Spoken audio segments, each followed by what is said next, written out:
Good day, everybody. My name is Kelly Marisha, and I am the Mental Manifester. I want to talk about today forgiveness and releasing. So this has been on my mind since last night. I've really just been chewing at this and just mulling over it and going back and forth. And I want to share my opinion. The thoughts and views that are expressed in this clip are only mine. I'm not trying to push anything on you. I'm just saying this is how I categorize it, this is how I view it, and this is how I govern myself, okay? Okay. So, I'm going to be honest. Depending on the level of disgusting that someone has done or said to me is going to tell me whether they get forgiveness from me. Okay, I'm not some fictitious angel that you've seen on TV with wings and stuff that has to go around allotting forgiveness to everybody in order to get myself into heaven. I don't even believe in that. So that's not me. If you're looking for that and looking for those types of things from me, I'm so sorry, baby. This is not the hippie light and love place. This is not it for you. Because I still believe that whether I choose to however I choose to do it, I'm still holy. I'm still going to be light and love. And it's not going to be dictated on what you think and your standards, because it only matters what I think, right? I am very clear that for me, forgiveness and releasing are two different things. This is just for me, okay? Forgiveness is really for the other person. And honestly, a lot of times people want to spew out and say and proclaim that they've forgiven people in an attempt to almost like convince others that they have moved on, or convince others again that they're so holy and full of light and pixie dust. I don't give a damn what you think about me. Now, I'm very clear that I can release you. And honestly, my releasing of you is 5 times worse than my forgiveness, because a lot of people will forgive and roll around and try to bust these kumbaya fests at holidays and shit. I'm not that person. That's why I'm saying if I release you, for me, releasing doesn't give you light, love, or hell. It didn't give you nothing. It's neutral. It is like the utmost neutrality, the utmost forget you, forgot you, never thought about you. Okay, it is like literally, I'm not giving any energy to you. I'm not giving hate, but I damn sure ain't giving light and love. I'm not giving shit to you.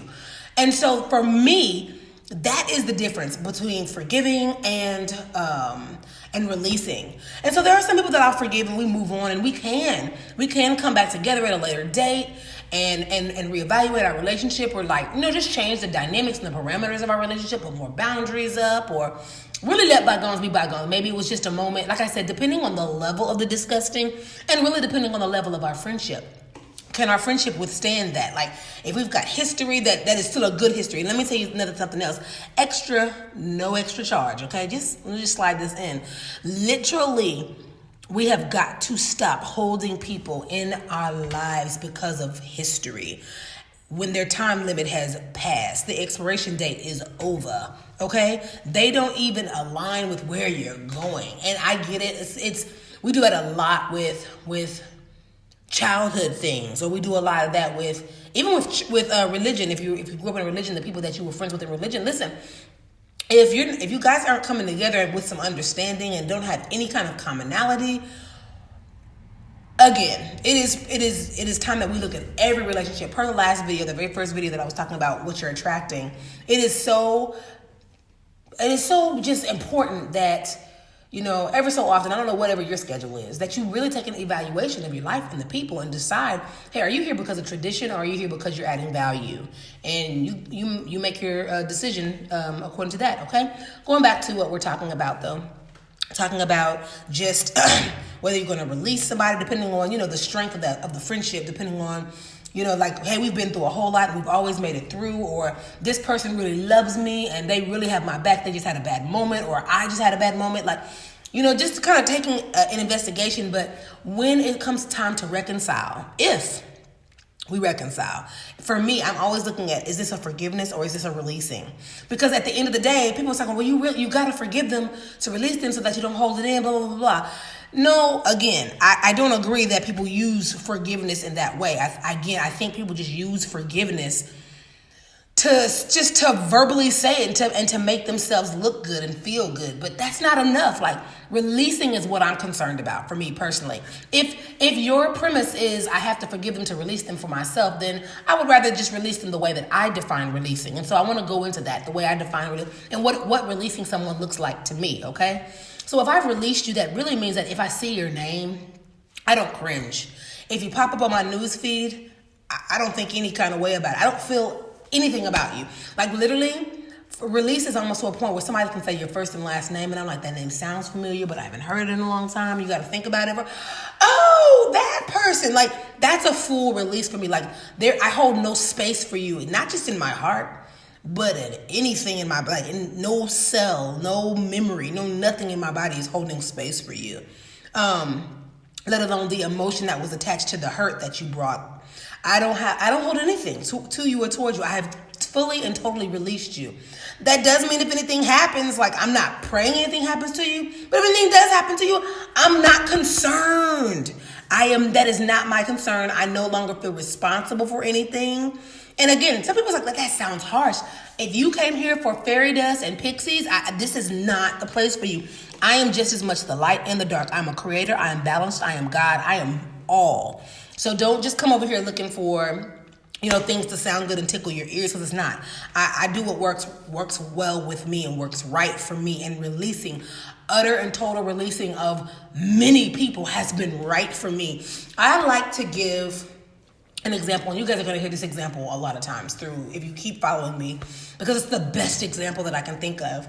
Let's say you go to a store, like a party store, and they sell balloons, helium balloons.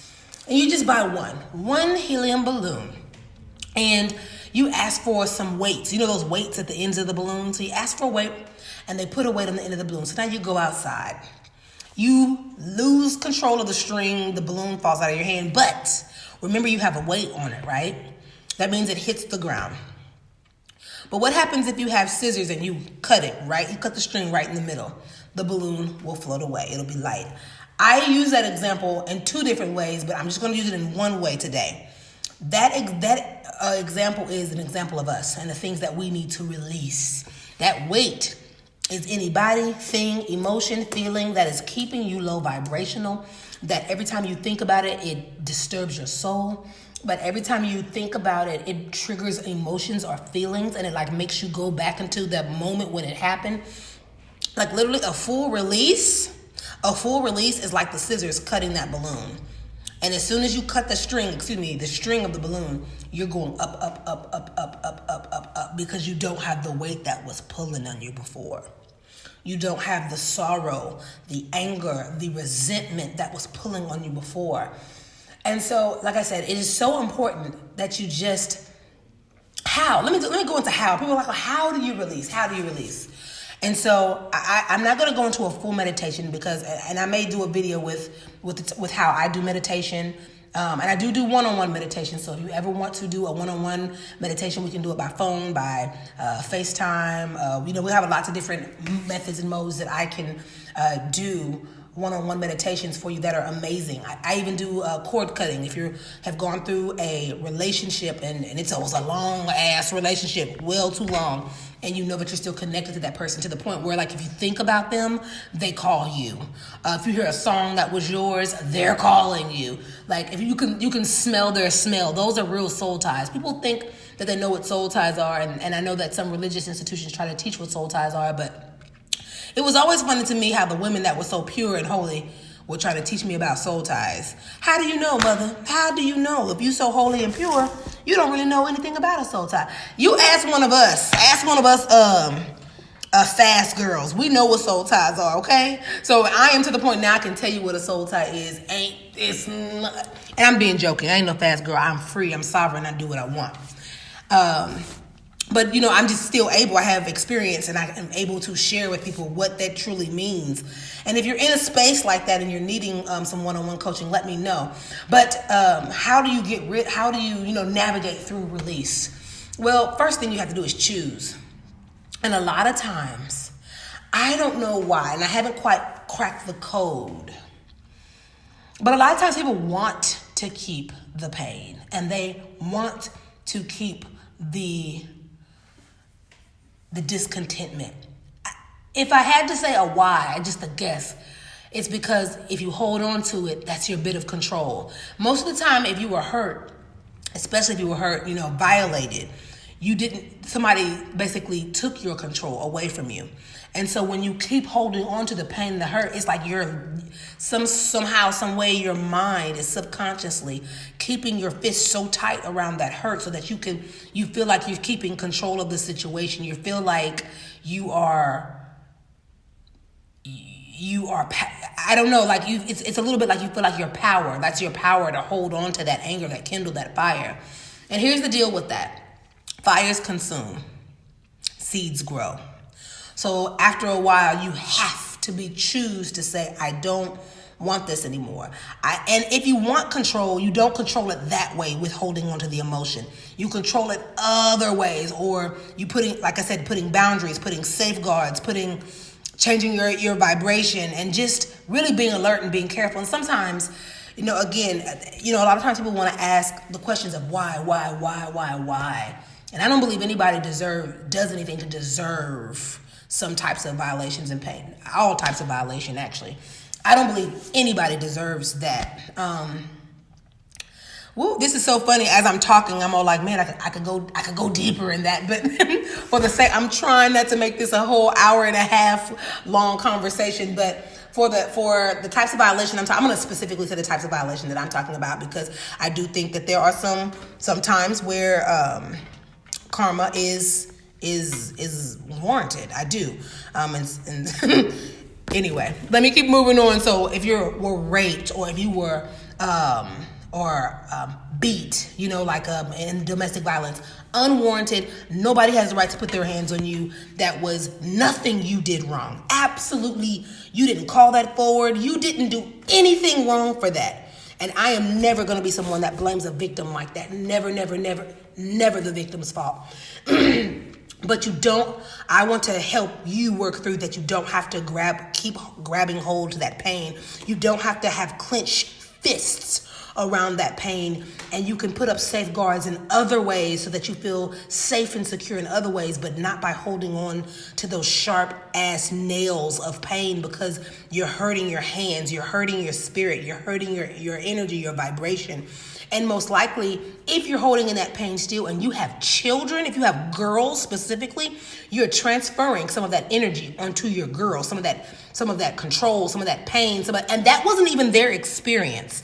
But because you haven't healed your own experience, it's easy to transfer that pain through to your lineage. And so it's so important that, that this message reaches out to so many people, because a release is, do you see what I'm saying? I haven't even talked about forgiveness. I'm talking about just releasing for you. That's a full release, okay? Opening up your hands, and I do that. I was going into how you do that, through meditation. And I do a visualization meditation, not just sitting where you're clearing your mind, because I believe that if you imagine it, it is happening, because energy is real. And when you're imagining, when you're having visualization, it is a real thing. So you can visibly imagine with some tools, with some exercises, ways to release pain, to release that person, to release the trauma, to release it. And let me tell you this, you don't just do it one time and, it's done. No. You stay consistent on it, and you learn how to do it by yourself.